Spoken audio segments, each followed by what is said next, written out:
Excited to welcome the Blonde Welder into Ruction Nation and our community. So thank you for taking time to join our show. Thank you for having me. Happy to be here. Deal. So can you tell us a little bit about yourself, where you're from, what you do?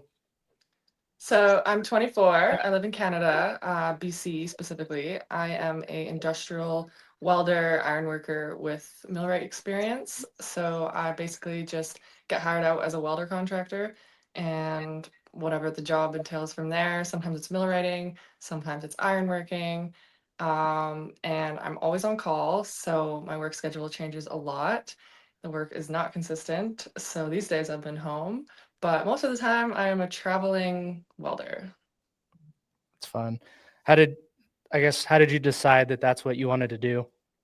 Well, when I was in high school, I was 17 and knew that an office job was not going to be for me. So right out of high school, my mom enrolled me in a trades discovery program for women. And I went through that, did all the different trades, obviously chose welding. And after that, I did my 6.5 month foundation program and I really loved it. And yeah, I've never looked back. I guess I just kind of knew that I wanted to be in the trades from a young age, and the options were there. Like they just had started this Women in the Trades course. This was 6 years ago, so it was a little bit less popular back then. Um, but at the time, it was the best decision, and I'm still happy I do it. It's great money, so. So you said that it was a little less popular back when you started. Is it kind of ramping up these days, you think? I mean, yes, in a nice way. Every girl's a welder nowadays, which is awesome. It's great to see it. But no, there's a huge influx of women in trades, especially I think in the last 3 years. Um, so yeah, there's definitely way more women out there than there was when I was first starting. Like out of the course of the women that I was in that course with, only one of them became a welder, and that was me. Oh, good for you. Yeah, I don't know the exact percentages, but obviously it's a skewed scale, men, Mhm. women in the trades, and both Cody and I have noticed that there's a lot more women coming into it. I would say in the last 5 years. Can you just tell us about your experience being a woman in the trades? Just kind of. You I, want what kind of story are you looking for? I can give you a good one, or I can give you a. we want to hear. We want to hear all of it. Honestly, if Okay. you're willing to share. Um. So being young, I mean, I respectfully, I've always been like a, a skinny little blonde girl, so it was really harder for me to get the respect I think that I was hoping that I would just get right away going into the trades. I was 17 years old. I started as a laborer, so I kind of was able to season myself being in a male dominated industry from such a young age. Um, I was working at auto parts stores, so I was constantly around men. So I think I got it in my head from a pretty young age how they were. Like I was 17 years old working at the car parts place, and they called me jailbait. Like I didn't have a name. My name was jailbait. So I've kind of unfortunately just been sexualized from a young age in this industry, and that's the choice I had to make within myself getting into this industry. That's why I always tell people, you really have to love your job if you're going to do this type of thing, because the men will probably ruin it for you. Um, but yeah, it definitely wasn't easy for my first few years as a tradeswoman. I was just young and naive, and I fell victim to a lot of things I don't think people should when they're that age. I had no guidance. I was going out to out of town jobs, and I was young and I didn't know any better. But I guess I should say I'm grateful for the men that there are sometimes that do protect young women in the trades. It can be it can be hard when you feel like you have an entire crew of men against you, and there's like not one single man that you feel like has your back. So that's definitely like a negative side to the trades. But on the good side of things, I mean, like I've met so many amazing people, women and men, who I still are in my life to this day and help me with jobs and stuff. But being a girl in the trades, it's never been easy. Like, I would be lying if I said that we have get stuff handed to us all the time. Like, that's not the case. We got to work 10 times harder to do anything that you guys would do. So that's my experience as a woman in the trades. Yeah. Do you have like a certain story for a young lady or a lady who's been in the trades for a long time that they could kind of resonate with, where you had to go the extra mile? I'm trying to think of one that's like wasn't in like illegal. Okay, so this year I worked on a shutdown I was scheduled to be there for a month. It was out of town, 10 hours away from where I live. And I showed up and was, doing my welder millwright job at this shutdown. And about 3 weeks in, this other girl that I worked with, she didn't like me. Now she was older than me, and I'm not sure if it was like an attention thing or whatever, but she basically I took a company grinder from her without asking her permission, and then she turned around and screamed at me for it.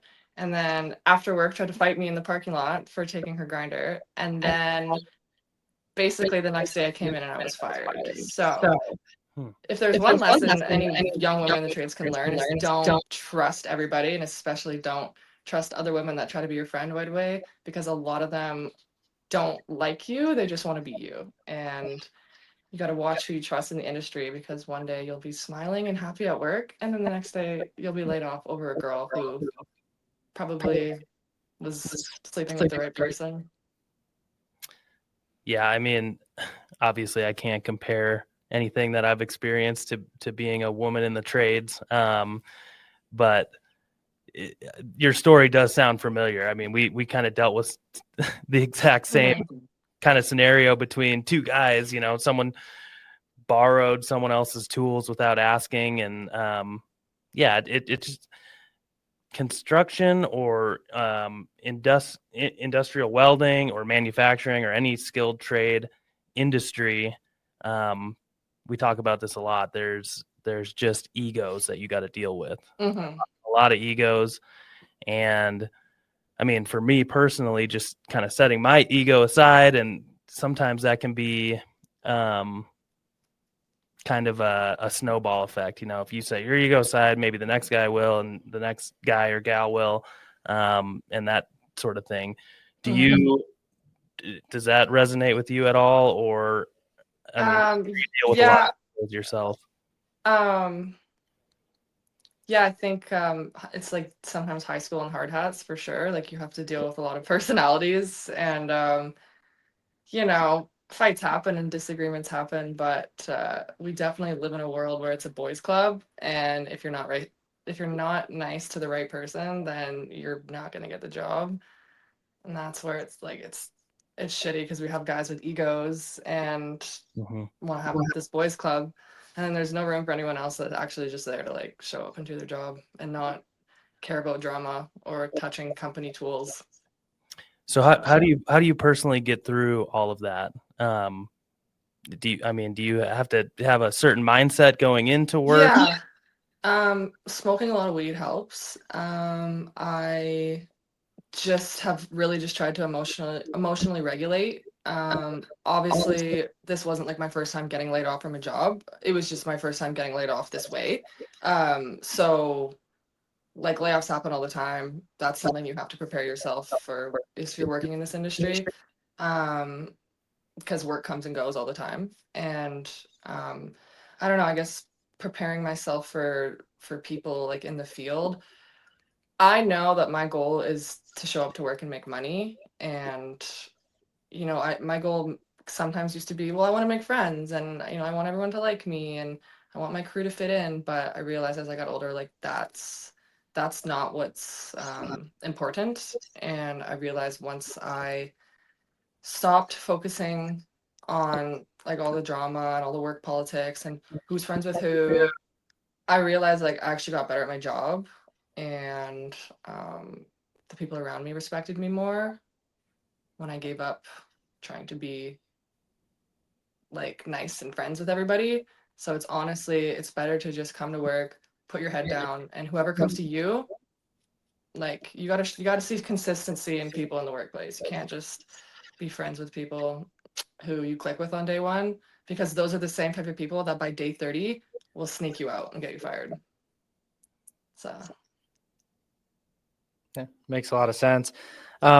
We did kind of glaze over the program that you talked about that your mom enrolled you in. mhm. Can you talk to us a little bit about that? I've never heard of a program like Yeah, that. for sure. So, Trades Discovery for Women, it was a program at the local trade school in my city, and it consisted of about 10 to 15 women, I believe. So there was a bunch of us, which was great. And so this was the fall of 2019. So I don't believe that women in trades were quite desired at that time. And so getting into this, it was kind of a major thing for me, because I had never really touched a lot of tools prior to that. So it starts off the first week, you do a lot of safety orientation, and you kind of listen to lessons about what it would be like walking on a job site. And then I believe the first week was carpentry. So they threw us in the carpentry shop for the first week, and we built a shed, and we learned how to use hammer and nails. And, I'm sure you can picture a bunch of women in a carpentry shop. So um, it was really fun. And then they also had learning weeks where we would just do blueprints and learn how to read different blueprints, from welding to ironworking to carpentry, um, learning how to write a professional trades resume and a cover letter. Um, we did a week of ironworking, which included fall protection. So we all got fall protection tickets from that. We got our forklift tickets from that. We learned electrical. I learned how to wire a light switch and a outlet, which I can still do to this day. Um, and yeah, it was 3.5 months. So it was from September to the end of December.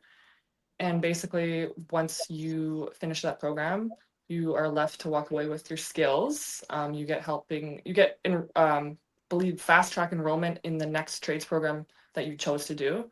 So I got fast track enrollment in welding, and then you also got I think it was a $1,500 grant to go into your trades program of your choice. Oh, that's cool. So it's a great program.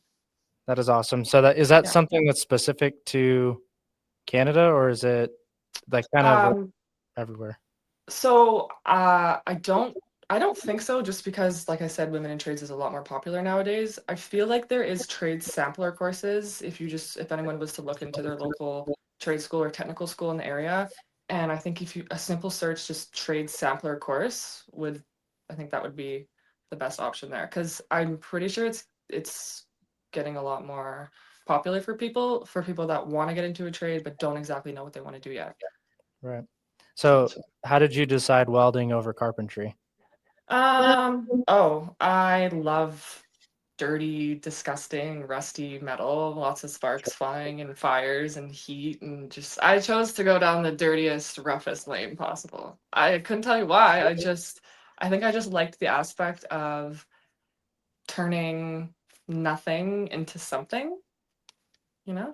Yeah, no, that makes a lot of sense. Do you have your most proud moment Oh my gosh. this far in your career? Um,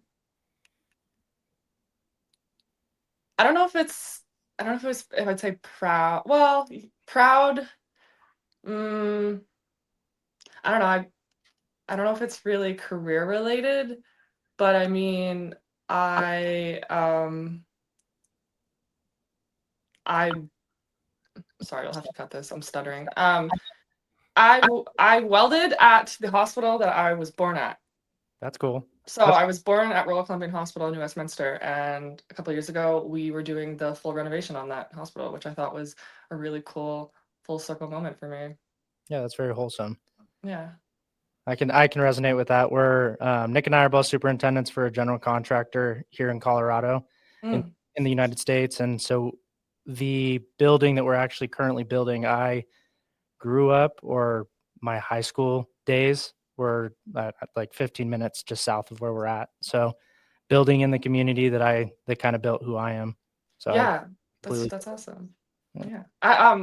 I the high school that my sister went to high school at in Burnaby, I also did the renovation on that high school too, which was cool. I didn't go there, but my sister went there, and that was cool because she's 9 years older than me, so I basically tore down her old high school. That's awesome.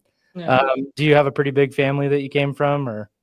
No, small dysfunctional family. It's just me and my mom. My father is absent. He exists somewhere, but he did not contribute into any person that I am today. And my older sister, she is a heavy equipment operator for the railroads. She started when she was, I believe, 19 or 20, has been doing it ever since. So she's been kind of like my blueprint to life, no pun intended. That's cute. That's awesome. Yeah.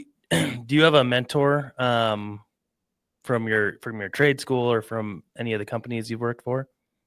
No. No, I have pretty much had to do everything on my own, and I think maybe that's why I'm not as far as I would like to be. But I'm still proud of myself for where I'm at because no, I didn't have anyone really. I've done everything I've done on my own. My Yeah. mom has not really helped. Something to be proud of, though. I Yeah, mean, thank you. yeah, for sure. So I'm not super familiar with the sector. We do, we call it residential. It's like apartment buildings, multifamily Okay. buildings. So partially commercial, partially housing. Can you just walk us through what your sector mostly does? Yeah, so I'm like industrial welder. So basically I'm a miner or a sawmiller or whatever. I go to mills, mines, plants. It doesn't end there though, I guess because I'm very versatile. Like I'm also an iron worker, so I could just drive into town right now and put up steel at any building in the city. But most of the work that I focus on is like heavy industrial welding. So I'll show up either with my welding truck or the company provides a welder, and then it's usually at a mine site inside their mill, but that's being shut down and repaired. So it's usually really gross, nasty, rusty metal that you're having to fuse with new metal. So it's not pretty welding. Like it's not clean stainless steel TIG welds. It's nothing like that. That's part of the reason I don't show my welds online either, is I have a lot of people like, oh, show the welds. It's like, no, you don't want to see that. Isn't Like, I'm not a bad welder. It's just in that circumstance, you're never gonna have like a TikTok or Instagram worthy weld. You're not. You're not. well, I mean, we talk to tradesmen and women all the time that you don't see most of their work No. in our sector. It's all buried behind the walls or underground, or and that's seems to be what most people are most proud of is like an electrician, for instance. It's always like the backbone structure, the stuff that gets buried underground, because it is the most impressive stuff. But people don't see it, Yeah. and it doesn't always look pretty. No, definitely. But can you walk us through just a typical day when you get one of these jobs and it's first day on site? What do you typically do? Are you going through drawings? Are you walking the site? Yeah, so I'll give you an example of the site that I'm going to go to in January. I believe it's just going to be a 1 or 2 day shutdown. So hop in the truck. We have to have a mine site ready truck. So we gotta have a flashing beacon. We have to have a buggy whip, like a flag that goes in the back of the truck. We have to have a spill kit, first aid kit, all that type of stuff to be able to be ready on site. So if my shift was a 7 p.m. night shift, I'd get there at the site. It's a 3.5 hour drive from here.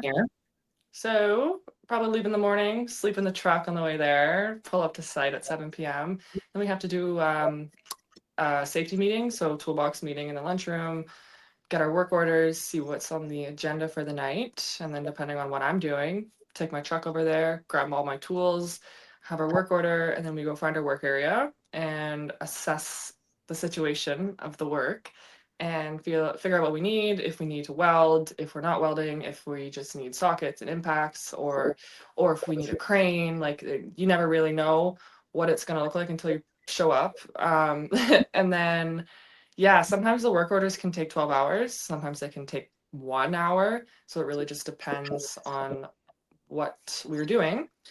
And then, yeah, I'm usually 7 to 7, so night shift preferably. So I don't know. We pretty much just have to get our work orders done, and as soon as you finish one, your boss just gives you another one, and then once the clock hits 7, you're literally just free to go. So let's just say I had to weld a patch repair in a cyclone. So a cyclone is just a part of the mill that washes a bunch of water around through a tube. It's hard to explain. But inside the metal wears down and you have to go in and you have to patch repair it. So we're climbing in a confined space, so we need lockouts. We have to go lock out all the equipment. We have to wait for someone that's going to stand at our designated hole so we can climb in. And then, yeah, depending on the severity, if it's just a patch plate, then we'll just go cut plate to size, bring it back in, grind the area, weld it up, and then it's done. There's a little bit more nasty stuff that kind of goes with it. I don't know. Have you ever heard of something called Nordback? Nope. Okay, so it's like a blue kind of crystal bead cement. So you'll mix it. It comes in a two-piece can. You'll mix it, and it turns into literal like cement. And you have to patch all of the holes that are in this thing because you can't have any material wear down and go through the equipment. And that's primarily what a day in my life would look like at work, is doing that and maybe some welding. Are there any like inspections that you have to do and Yes. therefore Yes. So if sometimes it's just an inspection work order. So sometimes we'll just go in, inspect a conveyor. We have to see if does rollers need to be changed, are the liners good, are they all sitting at the height that they need to be at, are all the doors secured? So yeah, we'll definitely do inspections on equipment and you as well perform the sorry. inspections? Yeah. Is there, Yeah. I mean, you must have a laundry list of certifications for all of this, right? Well, I'm a B ticket welder. I don't know if you guys know what the Canadian Red Seal. Okay, so it's like the Red Seal stamp, red stamp of Canada, basically just certifying that you can work anywhere. Until you have that, you're only limited to work in your province. So I failed that last year. I'm actually going for it again on the 15th of January. So wish me luck. But I'm only limited to really working in BC. I don't have my pressure ticket, so I can't go be a pipe welder. Like I'm actually quite limited to what I can do. So that's why I do this, because it's, in my opinion, the highest paying avenue of what I have for my tickets. So what does that entail for the red ticket? So there's like level 1, 2, 3, and 4 for an apprenticeship, or you can do C, B, and A, which is what I did. So I went and did my C level of welding, which is 6.5 months of a course, and then you walk out of that automatically with your level 1 and 2, or C level, whatever they call it. And then from there, you have to get a certain amount of hours, and then you can go back for school for either your B level, or if you're in an apprenticeship, it would be your 3rd level.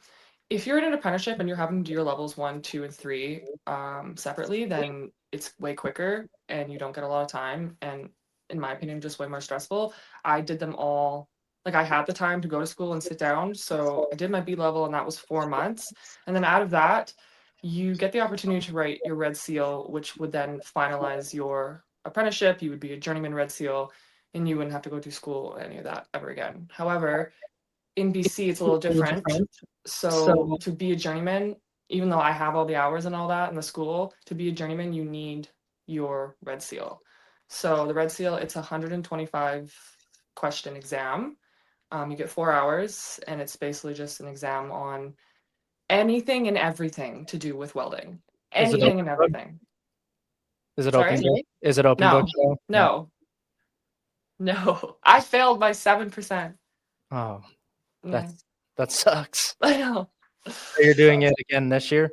Yes, I'm going on the 15th of January, so I have been studying. Oh, best of luck to you. How many Thank you. books, I guess, do you have to look over? How much material? Oh my gosh. it's like that. It's like a huge box of books. The books are like that thick. And there's like 12 of them. Yeah.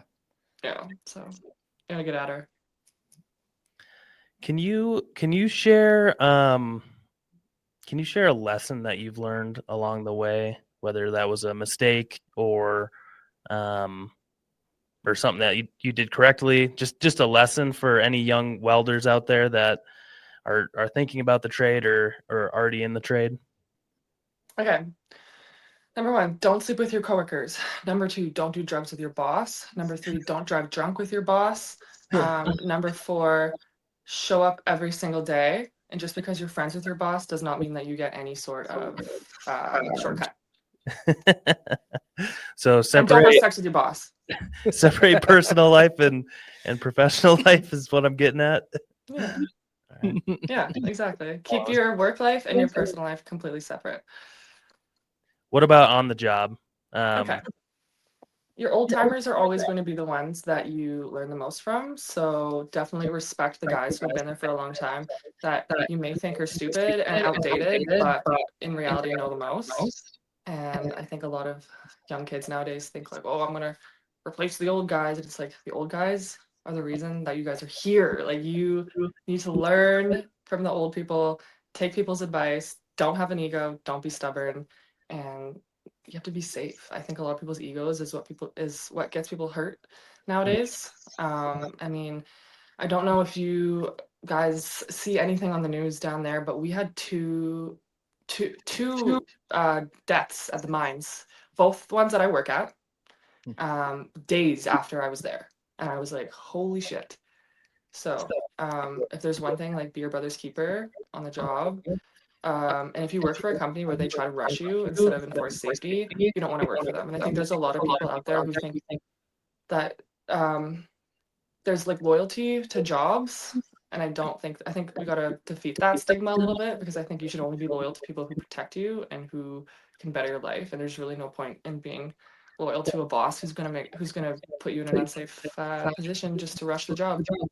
Agreed. So, Do you know what happened in those two scenarios? So the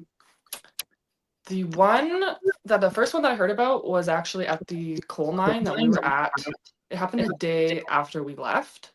So some of the guys that we worked with were still there actually. So apparently it was a foreman actually of one of the other contracting companies.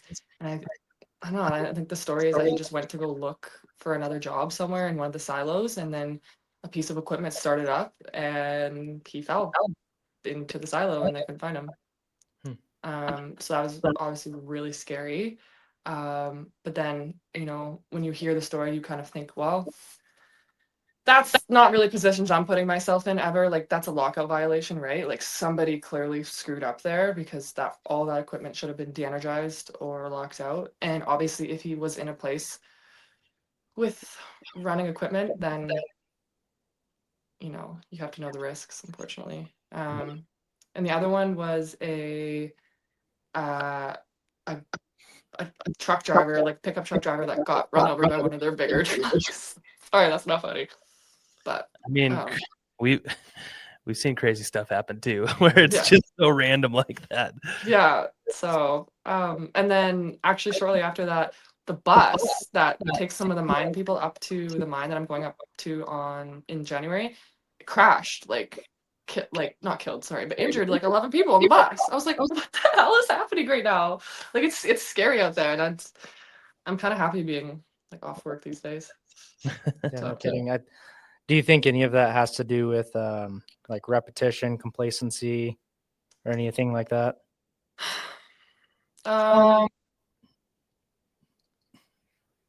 Yes and no. Complacency for sure. I think that a lot of people, this kind of goes back to the argument I was saying earlier, how it's a boys' club, and I think that people will just hire their friends, and they'll hire less qualified people. I'm seeing an influx of less and less qualified tradespeople getting jobs, which I think is like, yeah, we all start somewhere, but I think at some point you can differentiate if someone's going to be a good tradesperson or if they're just not going to listen to you, not be a team player, not get anything right. So Do you have any desire to leave? I know you said you're Providence. So once you get your red seal this year upcoming, because you busted your butt for it, what is your plan after that? Underwater welding. Really? Yeah. I'm serious. I think I'm gonna go and start getting my rope access technician course. It's called IRATA, International Ropes Access Technician Association. And then I want to go do a diving course, which is gonna be pricey, but in the end, it's going to be worth it because the money you make from underwater welding, if given the opportunity, like who knows? I don't know if women even do that. You know what I mean? Like I want to work offshore, offshore rigs. So, you know, you need your rope access, you need an underwater welding ticket, you need diving, you need all that. And that's something I really want to do. I don't know if you guys are familiar with Liv Taylor Dodge. Mm-mm. Mm-mm. Okay, so she's a shipyard welder, and she posted a few months back she got her dream job, and she's welding on the Gulf Coast somewhere on the offshore rigs, and she's killing it. And I'm like, that's my goal. I want to work like in the tropics, hanging off the water, hooked up by a harness, welding Amazing. a pile cap. That Right. does sound really cool. Yeah, I asked the question really weird. I was gonna say, do you want to leave Canada? Do you want to go somewhere else? But I think you answered that. Yeah. Oh, I Wanna- want to go everywhere. My goal is to travel. That's actually why I do social media. Okay, nice. Where's your, I guess, dream place to do underwater welding? Do you get to Oh, pick, or do you just get stationed in a place? I don't know if you would really get to pick. I think, yeah, I have no idea. Like, I can't imagine that I'm gonna be like right away going to like Guatemala and being in the tropics. It's probably gonna start on me like welding a bridge underwater in the river somewhere over here. Like, you know what I mean? Like, it's probably not going to be anything crazy, but I would love to. I don't even know. Like, that's such a hard question because it's like I don't know, like Hawaii, Mexico, Brazil, like Bora Bora, anything with like infrastructure. Sure. And yeah, I don't know. Like honestly, the opportunities are endless for me, and I want to go anywhere that's I'm given the opportunity. Truly. I think that's my new goal. I'm a big diver. Yeah. Hell yeah. Can't weld worth a shit. Hey, you know what? You could be a underwater fire watch. Underwater basket weaver. Is there really underwater fire watch? I don't think so. Yeah, I was gonna say. I don't think fires can start underwater. I don't know. I Yeah. don't know. Yeah. I don't know. Maybe. Yeah. I wish I knew what the criteria was or what the requirements were for underwater welding. Are you pretty familiar with what you need to do? No, I'm actually pretty uneducated on it. I do know that you need to have like some sort of diving course. I know that. I'm in contact with a company called Ocean Corp? Yeah, and they're in San Jacinto, Texas. And they actually invited me earlier this year in May, for an Iron Woman welding competition. Oh, And wow. then day 2 of that would have been learning how to underwater weld. Unfortunately, I couldn't make it at the time, but I'm really trying to go this coming year. And I think you never know, like that could be my foot in the door right there to learning how to underwater weld. Like I know them and they do it there. So um, I'll definitely be looking into it for sure when I go there.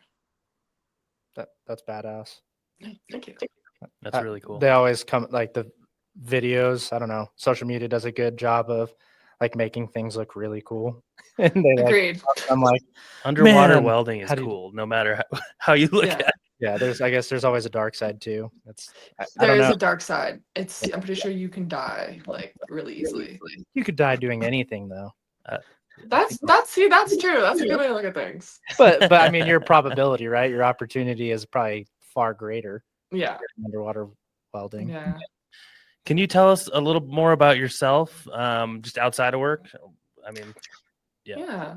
kind of things you're Um, into, and so when I'm not working, I really like to be outdoors. Maybe not so much right now because it's super cold, but normally I like to ride dirt bikes and I like to go camping and basically just do anything outside. I like to hike. I like to hunt. I can shoot guns. I I like going snowmobiling with my sister. I have an orange cat, so I'm really busy playing mom to him most of the time. So I'll take him out. We just what kind of sorry. snowmobile do you ride? Well, it's my sister's, but it's an 850X. Is that It's a skidoo. Skidoo? Oh, Yeah. no, I'm just kidding. I'm a Polaris guy. Yeah. Oh, okay. Oh, that's her boyfriend has one of those. So Mhm. I've also rode one of those. So, Nice. but I like hers better. Sweet. Yeah. Definitely more reliable. Yeah. Right. Lately, I've been really into playing GTA. That's been my thing.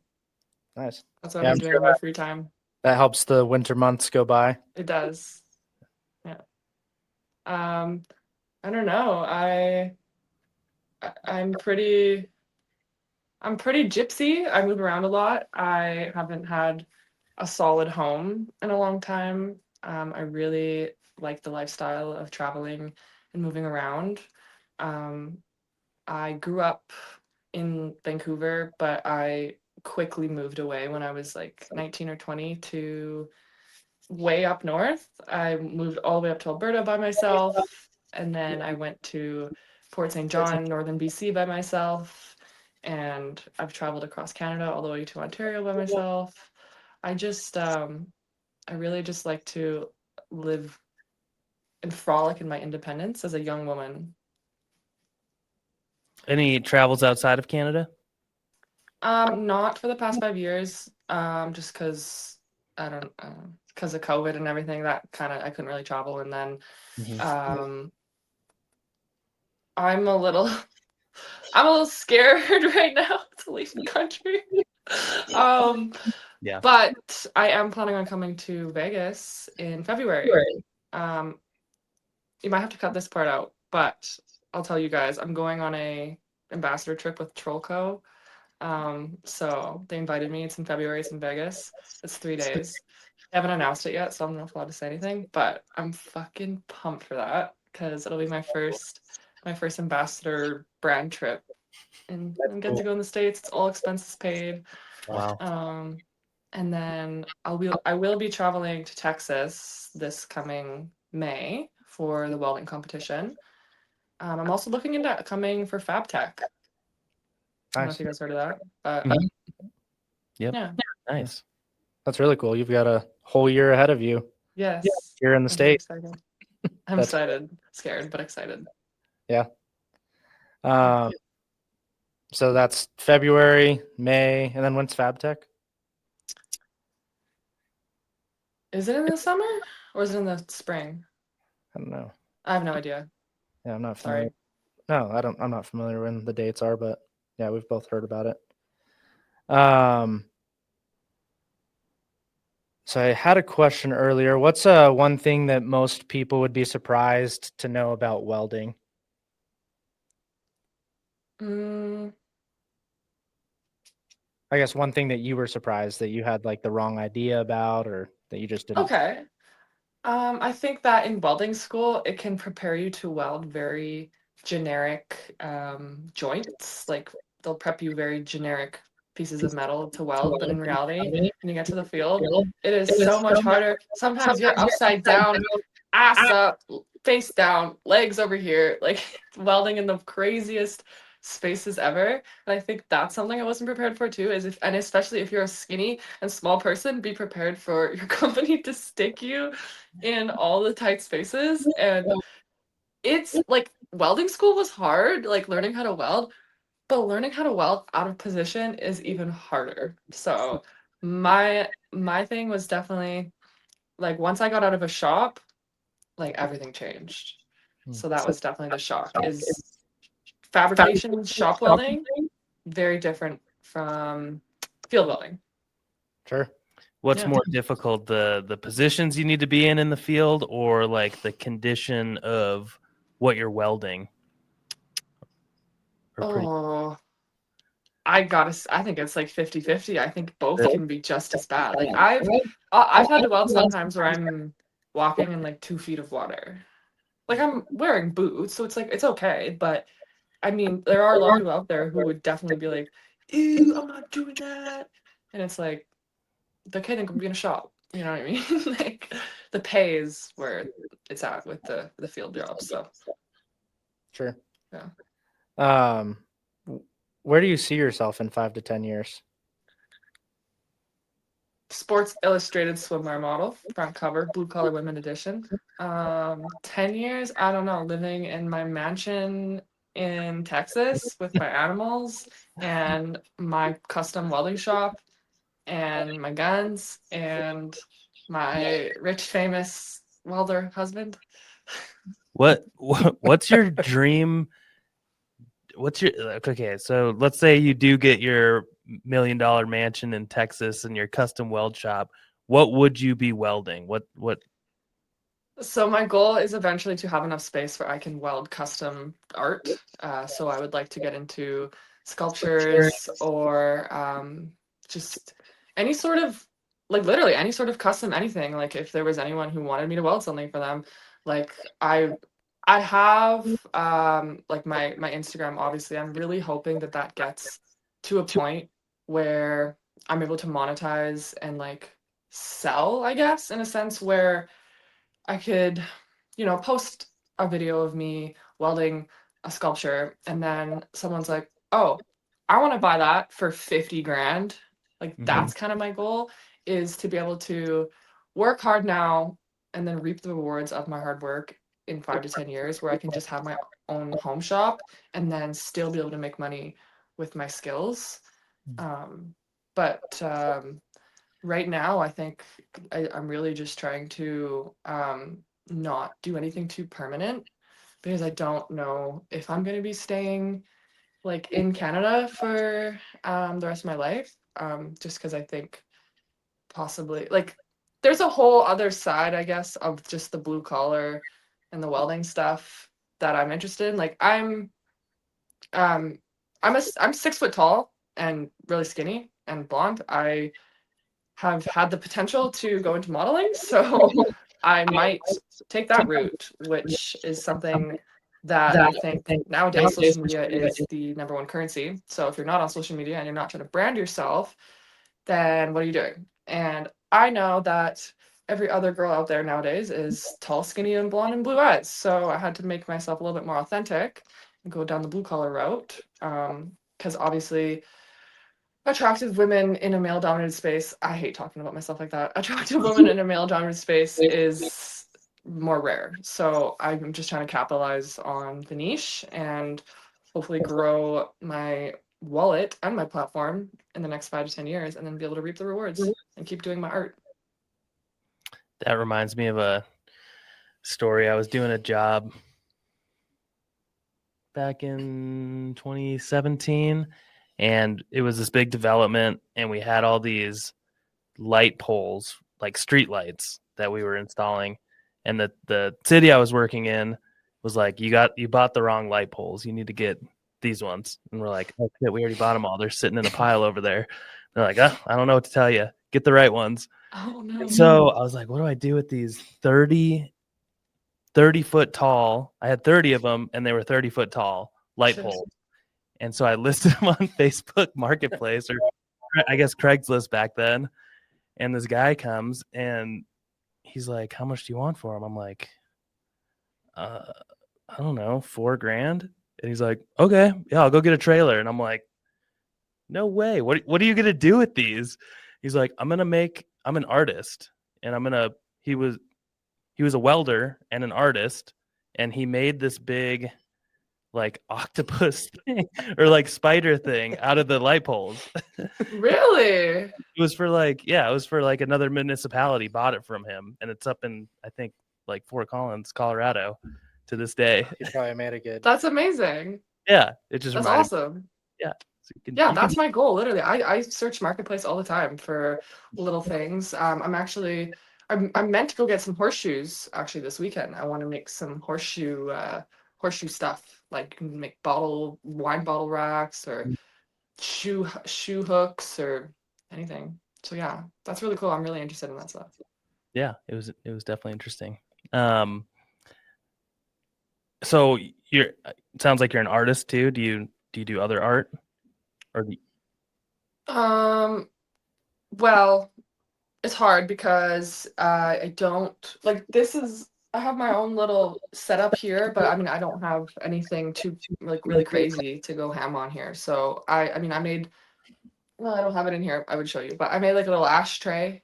Like I had an old diamond coring bit, like a big one, like this big, and I just chopped it and left the top part and made like a little ashtray. It's really cool. But yeah, other than that, I don't really like have like I'm just getting started. Like I Gotcha. want to You're interested. Yeah. Yep. We typically do a little break around the 45-minute mark. Okay. How much time do you have cut out for us? Oh, I have all the time. Okay. So just to get back into the trade talk, I was thinking about this earlier. Do you work with other trades out in the field, or are you pretty much just with the group of welders? Or Yeah, no, I work with all trades. I work with equipment operators, I work with crane operators, I work with millwrights, I work with electricians, I work with mill operators. I work with all sorts of trades. There's every trade has an integral part of what we're doing for sure. Yeah, I think I work mostly with millwrights and operators. I don't know what millwrights is. What does that mean? Um, the best way that I've actually ever been able to explain it to someone is literally just break down the word. Mill, right.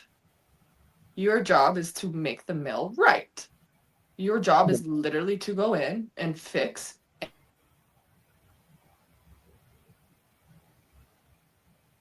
We We lost you. we lost And we lost your make sound. it right. So sorry. We lost your sound just for a second. Oh, You're sorry. back. Sorry, I'm sorry about that. I got a phone call. I so yeah, the millwright just goes in and is required to fix the equipment, inspect the equipment, figure out how to troubleshoot why the equipment's not working. It's mostly like it can be.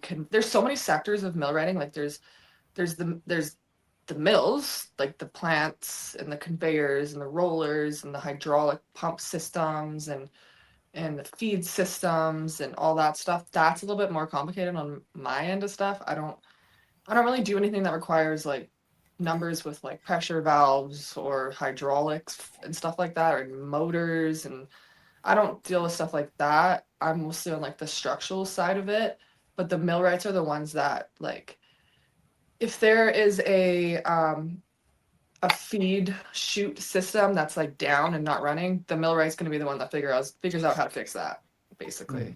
And the welder is going to be the one that comes in and does the physical fixing after the millwright's told them what needs to be fixed. Gotcha. How many, I guess, is there a long, extensive list of safety things that you have to do? I guess a better way to ask it would be, how important is safety culture in industrial welding? It's always site specific for sure. So, like, yeah, it really is. So obviously safety, they really like to preach safety, but I mean, the mine that I like to go to the most and I work at the most, it's the type like if I was to walk around without my safety glasses, I'll maybe get in shit from one person. But then there's like you'll go to other sites where like safety is on you. Like if you don't have your safety glasses on for a second, they're breathing down your neck. You have to write out field level hazard assessments. We call them FLAHAs. And it's a pre-job checklist you have to do at every single start of your shift, every single day. You have to fill out the hazards, what you're doing, the hazards related to your task, and how you can control the hazard. And you have to write out in detail. And sometimes you have to do a fall protection calculation sheet where you have to calculate your fall. So if you're standing 10 feet up and you have a 6-foot lanyard on you with a 2-foot shock absorber and you're 6 foot tall, well, you're definitely going to hit the bottom. So you know what I mean? Like there's math you have to do and stuff like that. yeah, I work at a lot of heights a lot, so I have to be tied off. Um, yeah, I do a really dangerous job compared to maybe most welders. So safety is very important to me because if I'm not safe, I either will fall and plummet to my death or like lose a finger. So, um, yeah, I take safety very seriously for sure, especially wherever I go, especially the guys are idiots. Sometimes you'll have guys who are secretly on drugs or show up hungover or their minds aren't on task because they're fighting with their wives, and those are the men that put you in danger. So, you always have to prepare yourself. But Yeah, yeah, Cody and I have both witnessed accidents. Luckily, no deaths on my end, but definitely injuries and some more serious than others. Question that popped into my mind is: do you think the paperwork that you do before you start your tasks is effective, or do you think it's busy work? if you're asking me personally, I don't think it's effective. I think that it's a plan that they put in place to cover your asses. Because I think that I'm pretty sure that the underlying rule is like if you don't fill your flaw out and you get hurt, like that's basically your golden ticket to being covered and like compensated. Because let's just say I I'm going to go welding and I didn't specifically write down on my flaw that I was going to be working at heights. And then I go and put a harness on, and then I fall. And they're like, "Well, why wasn't working at heights on your fall on your flaw?" And then they can get you for that. So it's like, I think it's effective to them. I think it's a them thing. I don't think I know if I'm at the same site for a week and I'm doing the same thing for the week and I'm writing a fucking flaw every single fucking day of the week and it's the same thing over and over and over, you're downright I'm copying the date and saving it. Like I'm not rewriting that again. So no, I don't think it's effective when it's constantly redundant because they Mm-hmm. want you to do the same thing over and over and over and over. If your task doesn't change, why do you have to do it again? But they still make you do one over and over. If your task changes, then they make you change your flaw. So Follow-up question: what do you think would be more effective in actually protecting workers? Do you have any ideas? Or it's a tough question.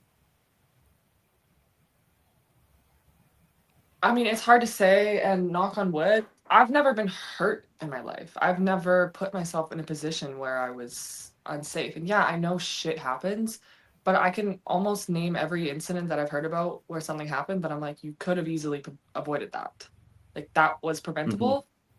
Most of what I've heard. Obviously, yes, shit happens, but if you're working with a partner and you're communicating with them, then there should be no reason that your partner, drops something on your hand and breaks your hand. Like I was just on a site a couple months ago where this 19-year-old kid that I worked with got his fucking hand broken. His hand's gonna be screwed for the rest of his life because of that. All the fractures in his hand that he had. Mm-hmm. Because he was working with some old timer who didn't care enough to be complacent enough to not do that to him. He's like in the situation that I heard from that, they should have been out of the way when that thing dropped and it dropped right on Buddy's hand. And old timer didn't tell him to get out of the way. And it's like there's just situations where it's like you need to have a partner who's going to be your brother's keeper, literally. Like I don't know. I feel like a lot of people think, oh, our job is so easy because we know how to do it, but like it doesn't mean that our job isn't really hard and really dangerous. And I think that sometimes I don't want to say old timers. It can just be any trades guy with an ego who thinks Mm-hmm. that they can just push around a young person. Well, listen to me, you gotta get it done. And it's like, that's how you get hurt. That's how you get hurt. And I don't really think there is anything that you can do like, I don't think there's anything you can put in place anymore. They keep putting more things in place over and over. Soon they're gonna make us all wear those chin strap, uh, head hard hats. So like, I'm like, what else can they do? I don't know. I told my boss that's the day I'm out. It's Yeah. when we gotta wear the chin strap. Yeah, me too. Uh, Valid. Me too. um, yeah, just to respond to your comment, every incident that I've witnessed or had to deal with the aftermath of an injury, I would say all of them could have been prevented. And yeah, I think you're right when you say it's just holding the people accountable and looking out for, especially the younger, more inexperienced people. I think is more effective than the busy work paperwork in my mind too. It's always good to stop and think about what you're doing and ask questions on the situation that you're going to be in, and put systems in place. But yeah, I agree with you. I think a lot of the paperwork can turn into busy work and just kind of CYA at the end of the day. It can also be a little bit of like I don't know. There's definitely been mornings where I knew that what I had to do, and I was really gung ho to go do it, and I knew that if I didn't go and get it done right away, something else was going to come, and whether it's going and securing that Zoom boom of her before somebody else takes it, and it's like the fact that like you can literally get in trouble for going and doing that without filling out your flaha, and it's like, dude, like we gotta get our job done, and that's where I'm being a hypocrite, being like, oh, we're rushing. Yeah, But, I mean, there's a fine line. Yeah, I would say. Yeah. Well, like I was on a job a couple months ago, actually the same job where Buddy broke his hand, and I was working with this old guy, and I remember working with him, and we're working up on this structure, and there was handrail around us, but I was doing a little bit of like a stepping up onto like the structure, so I was like, I feel like we should be wearing a harness. I feel like we should have harnesses. I really do. And he didn't let me go get a harness, just wanted to continue working. Anyway, who shows up like an hour later, catches me standing on the handrail? My fucking boss, the owner of the company. And he screamed at me, he's like, get down right now, put a fucking harness on. I was like, yeah, I'm toast. Like they laid me off after that. That's a huge violation. I lost the job because I listened to somebody else. And yeah, Didn't follow your I'll gut. take accountability for that. It was my own choice. I should have listened to myself and told him to go fuck himself and get a harness. But he was also the same type of guy who, when I had to go weld something on the structure and I asked to grind the paint off before I welded it so that it wasn't a dog shit weld, looked good on me, looked good on the structure, it would have taken 2 minutes for me to go and get the grinder and come back. Didn't let me do that. Who comes around later to come and inspect the welds? One of the other foremen, and he literally told me to grind it out and redo it. Men don't want to listen. Just sounds like he just sounds like he likes to cut corners left and right. Yeah, but I'm saying a lot of young workers get put in that position, and their quality of work gets brought down, their safety gets brought down, all because you have a guy with an ego. That's what that's what we need to put in place, is fire all the guys who do shit like that. How about that? That's how we can put more safety in place. Cody and I are both in management now, and we both started in our industry young as well, straight out of high school or college, depending on which one of us you ask. But being young in the blue collar world is a whole, it's a whole thing on its own. And then, being a woman in the blue collar world is, I would say, a separate thing. I've dealt with the being young portion of it, and I don't know, just to any of the young guys out there, young guys or girls, you need to follow your gut and take the time to protect your own well-being at the end of the day, because there are those people out there that will put the job ahead of your well-being. I've seen it. I've been a part of it, and I will back the young guy 10 times out of 10 if he tells someone to fuck off for making him do something that's not safe. I think that's just very important for young people to hear that are in the same position.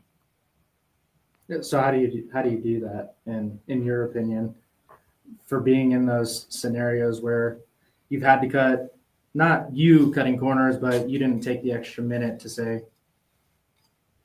no, I'm not going to be the jackass in this scenario. How would you redo those scenarios if you could? Yeah, if I could just go back and redo that, I definitely would the moment that I felt like, hey, I should put a harness on, like that was my gut. That was my intuition telling me you should be tied off. And I didn't listen because there's so much more context that really kind of would make you understand, but like for example, that was my first job with that company. So that was a shutdown I went to go do where I had never worked for the company before.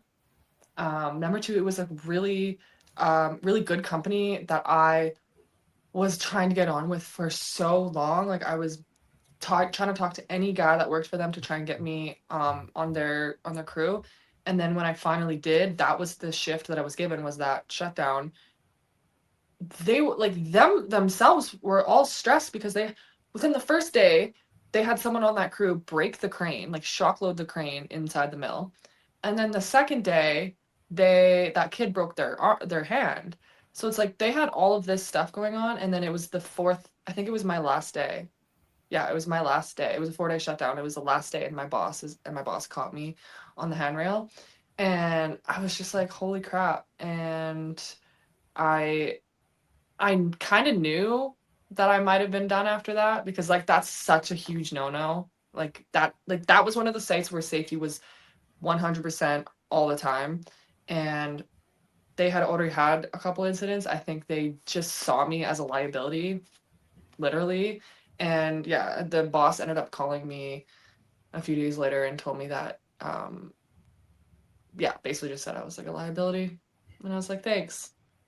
So do you get blacklisted or how does that work? I'm not blacklisted. I'm yeah, blacklisted from that company, I guess. Like I wouldn't go work for them, but I still go to the same places. Just like I work for multiple different companies. I At one point I was working for, right now I only work for two. At one point I was working for like 4 or 5.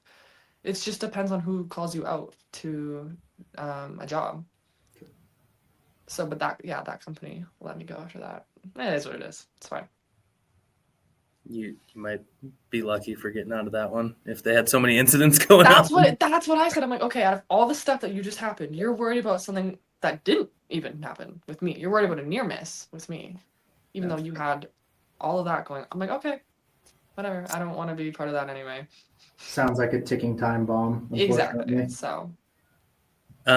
So you mentioned that work is slow right now. You don't really have anything going on at this moment. How's the market been just in general for you for the last 6 years? Like, oh, the working market, like in terms of getting jobs and stuff. Yep. In the last year, I don't know if it's just me. I don't know if it's because I'm a woman. I don't know, but jobs have been really hard to come by in the last year. Last time that I actually had a full-time stable job was March 2024. And that was a group layoff. Like the job ended, so we all got laid off after that. I chose to sit at home for 2 months and not work, but then I got a job that only lasted the summer. And then I went to welding school, and then I wasn't working until January of this year. And the only thing that I've been able to do this year is shutdowns. Like I've been actively looking for a new construction job that has like 2 weeks on, 1 week off, or somewhere. And I'm like I said, like I don't know if it's just me, but I have heard from other people it's really, really slow, and the industry has been starving people this year. Starving. Yeah, Like we are starving. It's pretty similar where we're at too. Just in general with like interest rates and the cost of building in our sector, at least, there's been a slowdown recently. But yeah, I think that's normal. I mean, there's ups and downs in this kind of work. For sure. So I'm sure if you stick with it, I'm sure you're gonna have years where you're just like, I can't catch a break here. Yeah. And even like this year, there was like I was super busy in February, March, April, May. Like I had a lot of shutdowns going on, and then I didn't work at all in July, and then from like August 5th until beginning of October, I was working every single freaking day, and I was like, I need a break. And then it slowed down again in November, and now I'm chilling again, which is okay. Like with the shutdowns, I mean, I don't like to talk money too much, but I mean, from one shutdown, you make a pretty penny.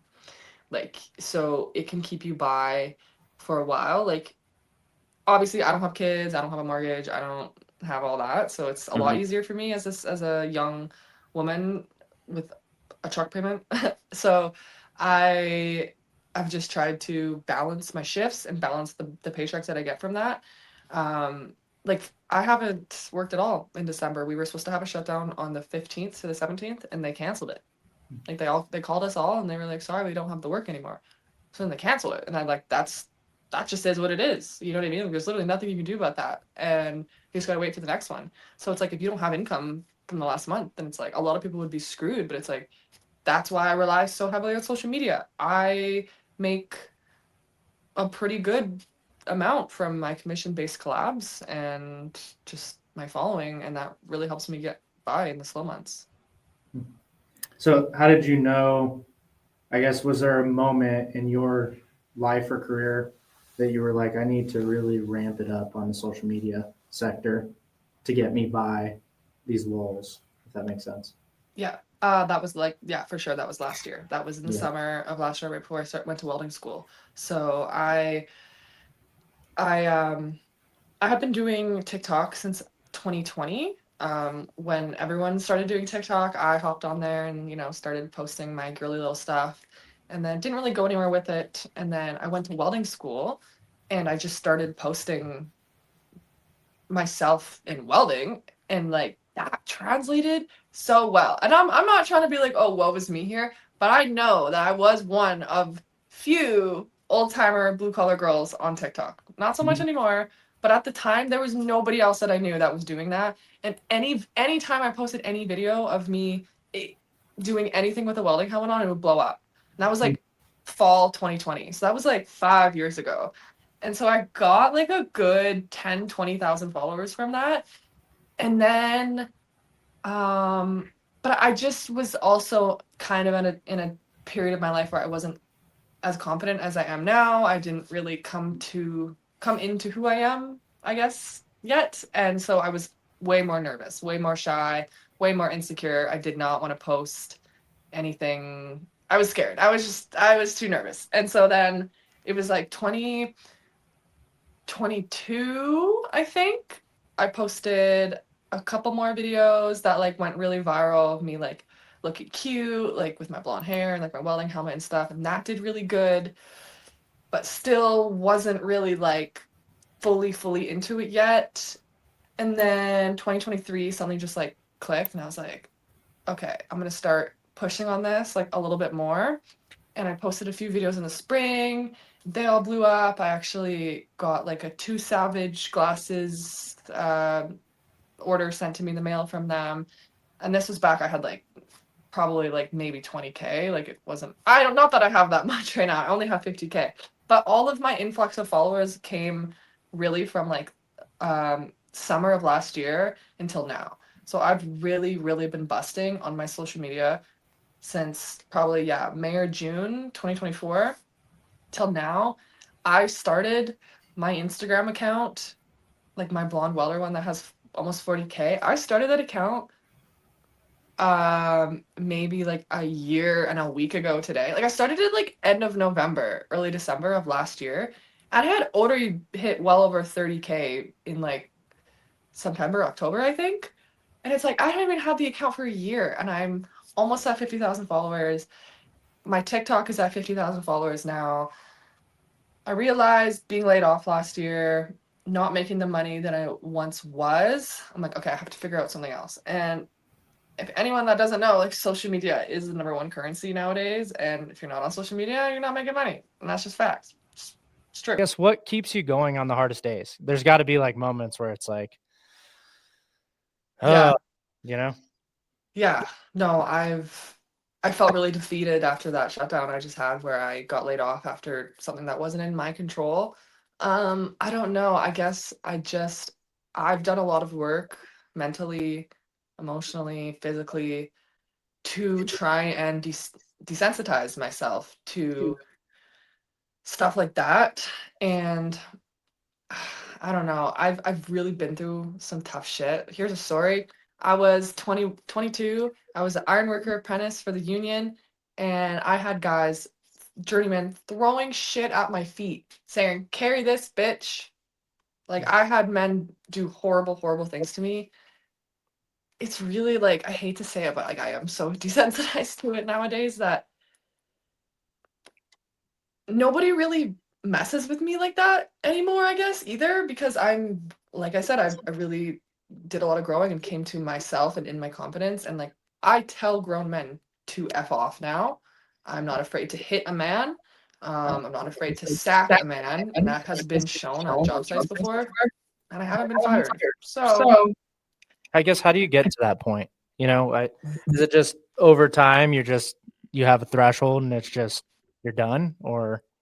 it takes a lot of work. I think you have to be a specific person to really be able to withstand that. And as as bad as this might sound, there are just people out there who aren't cut out for it, and that's okay. Like there is a spot for everybody in this world, but you have to know that like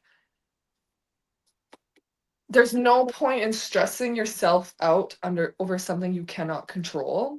So if you're showing up to a job site and you're being belittled by men constantly, you have two choices for yourself. You either stick the job out and keep continuing to feel that way, or you leave. And that's another reason why I've tried to bump my social media, is because I've set myself up now in a way where if I don't want to work and I don't want to go out and deal, if I showed up in a job and I immediately sense that like this is not going to be good, I'm gone. And that's okay. I don't care if I fucking burn bridges. I don't try and burn bridges, but I'm not going to put myself now in situations where I'm going to let myself get upset like that and get worked up or get harassed. I did that too much getting into the industry, that now to the point I'm just, if a guy tries to beak off to me or say anything to me, I just walk away. Sure. It's so hard. It's so much harder. It's so much easier said than done.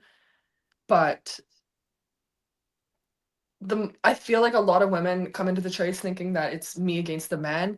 I have to fight these men head on and all this stuff. It's like the men are going to be the way they are at every single job. You just sometimes get lucky with a good crew of maybe dudes who have daughters that are your age and care about you. But in reality, 95% of the men that I work with on job sites are horrible. So now being in the trades for 6 years, like I wish I could have this conversation with my younger self for sure, Mm. because I want to give that girl a hug. She put up with so much shit from men just for money that now I'm at a point where I'm like, oh my God, money is not everything. Yes, I love my job. Yes, I love coming to work. Yes, I still have an incredible work ethic, but I also know what I allow. Mm. And I think that that's definitely a struggle that some women probably face. That's not just me. It's like you can be really good at your job, really talented, and know a lot of people, but the jobs are usually going to go to men before they do a woman, and you have to be okay with like sitting at home until you get a job. And it's taken a lot to get here. I choose not to go union. I know there's a lot of people that can go out and get in the union and get jobs with the union. I don't want to be in the union because of past experiences I've had. I only can get by really having the contacts in the trade that I do. But yeah, I've definitely lost jobs, left jobs, and missed out on opportunities just because I chose not to put myself in a situation where I thought I was going to be harassed or belittled. Do you foresee that ever changing? No. No, maybe in like 50 years, but I'm not going to be around for that. So, I think it's gotten better, but I think now there's just kind of like this stigma that it's like, oh well, companies get, you know, money back or a percentage back for hiring DEI hires, for hiring women. And it's like, so people will just kind of be like, oh, you're just hired here for numbers, Do you think you that's know? do you think that's more harmful, or do you think that helps? No, that's more harmful is what I'm saying. It's like, it's not evolving in the way that people might think that it's evolving. Like, oh, we're pushing women in the trades. No, no, you're embarrassing women in the trades. That's just me. In your words, how if you could, what steps would you take to fix that? I think that every single person that's hired in a welding facility needs to do a weld test before they get hired. How about that? Then it's no fucking gender, just skill level. How about that? Qualifications Because I first. can guarantee you, myself and lots of other women I know could show up and weld circles around some of the guys that work in these places. They suck. And they're only there because they're good with the boss. Yeah, it's unfortunate to hear, especially because in the trades, I mean, Nick and I have kind of seen where we're at. There was a massive boom, and we were just kind of hiring whomever, regardless of where they came from, what they were doing. But we're kind of in this, in my opinion, we're in a season where, unfortunately, guys or ladies who haven't gotten it, I would say where we're at, they're not going to be able to maintain or keep a job. The people who have skills are going to be able to keep the jobs where we're at. So I hope it hits the industry worldwide where skill set is truly factored in the job making or decision making. I think that's a huge lack in some of these jobs that I do, especially. Is I just feel like that's where I like constantly shake my head the most and get frustrated the most. And it's like I'll watch these guys who aren't that great a tradesman, fuck up jobs, blow jobs. Cut that. Blow shifts. That's the no, I'm just kidding. Blow shifts, don't show up for work. Like, you know what I mean? Anyway, that's what frustrates me is guys like that who get handed the work over people. And it's not even just me. Like, I know other people who are very good workers and they're in the same boat. All the work goes to everyone else. And it's like, why don't we ever get anything? I don't know. Like, I know that I have the skills. I've seen it. I've shown up and worked with losers. And I'm like, why am I working with you? Like, So it's just, that's where I get frustrated. It's like, I think that the wrong ones get, like, protected. Sure. Yeah. So how do you keep improving your skills over time to make sure that you're that person? Well, I have my own little TIG welder here. I've been really focusing on trying to improve my welds while I'm not working. So there's that. I am going to be going for my pressure tickets. So I'm going to be right here practicing pipe, and that's going to give me more tickets. I guess I'm just constantly looking for like what's out there for jobs online. I just try and like I get my testing done, and it's valid for 2 years. So you do that every 2 years. So like no matter what, I think my skills are just like once you learn how to weld, it's kind of hard to lose that, but I think that you can always get better. So if I'm not working, I'm just trying to like become a better welder here in the garage. And then once I go get my pipe ticket, that'll open a lot of doors for more work. I think you touched on something earlier. You mentioned, oh, you must have like a conglomerate of tickets then if you're doing all that. And it's like, and I mentioned, no, I actually only do what I can with those tickets. If I had a pipe ticket and a red seal, I could be going anywhere in Canada right now doing really cool shit. But I'm not because I don't have those. And like, I have never had the opportunity to have my own shop here. This is the first place I've lived in where I've had any sort of garage space to do any welding or anything like that. So you guys are witnessing the era of the Blonde Welder becoming bigger and better. Excited to see it for sure. Just to kind of wrap things up here. Is there a message that you want to put out to anyone that might be listening to this, whether it's a young person thinking about getting into welding or an old timer that you want to tell to eat shit, or anyone that might be listening? Yeah. I'd say, if you're interested in getting into the trades, definitely know what you want to do before you do it, because there is lots of good trades out there.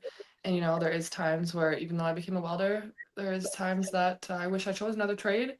Every trade is going to feel like that. I think it's a really good idea to look into a trade sampler course at your local trade school, and just put yourself around tradespeople. The industry is entirely made of who you know, not what you know. So, if you feel like you don't have any contacts or you don't know who to talk to, like, I'm talking, like, if you're at the gas station at 5 a.m. and you see a fucking blue collar man getting his coffee, you're gonna ask that guy, "Hey man, where are you working? You guys need any workers?" Like, that is literally how you network. I've been to a grocery store and seen a service truck in the middle of the parking lot, and I saw the dude and I was like, "Hey, what do you do for work?" Like, obviously, little warning, maybe young women, maybe just be careful if you're gonna do that. But network, make connections, try and talk to the right people. You never know if Blow Joe down the road has a fucking welding company that's looking for a welder right now, and that's definitely the best way to get into jobs. If you have an opportunity and union is something that you're interested in, unions offer great apprenticeships for young workers, and they'll take pretty much anyone in at the age of 18, as long as you can prove that you have a skill. And for all the old timers out there, how about, instead of being jealous and bitter over all the youngins that you think are taking your place, why don't you try and spread your knowledge and, spread your seed and make all the youngins like you, experienced and seasoned. Don't be all jealous that you're not getting the spotlight anymore. Yeah, That's my time advice. time to pass the torch for some people, and Exactly. unfortunately, when people retire and they leave, that's it. They can't pass on any more knowledge. So No. uh, So, it's your opportunity now while the people are coming in and looking to gain that knowledge at this point. It's a way to pass that down. And honestly, it's kind of like starting a tradition. If you can pass yeah. down that knowledge and Yeah. people can take that and run with it for decades if they want to. Yeah. And I think that we need to be nicer to girls in trades, because we do a good job too. 100%. I mean, through the short time that we got to talk with you, you shared so much passion, which is extremely exciting for me to hear. And Thank you've you. also opened up, yeah, of course. And you've also opened up just I don't know how I want to say it because it pisses me off, but you've opened up just how you've been through the ringer, and it is very unfortunate. And I applaud you for keeping with it and sticking to your guns and sticking to your passion, because Thank you. it's humbling for me, and it's also super inspiring. So thank you for your story. Thank And you. I appreciate that a lot. yeah, no, you've earned your stripes, it sounds like, and I hope you keep putting stuff in your toolbox. Yeah. Hey, if you're wondering why I keep going, it's the money. The money is Yeah. the reason that I keep Why going. we do this stuff. Yeah. So, Sweet. Well, thank you again for joining Ruction Nation, and it's been a pleasure meeting you, the Blonde Welder. thank you so much for having me, guys. I really appreciate it. Thank you so much. Yep. Thanks. Hope to hear from you again soon. Yes.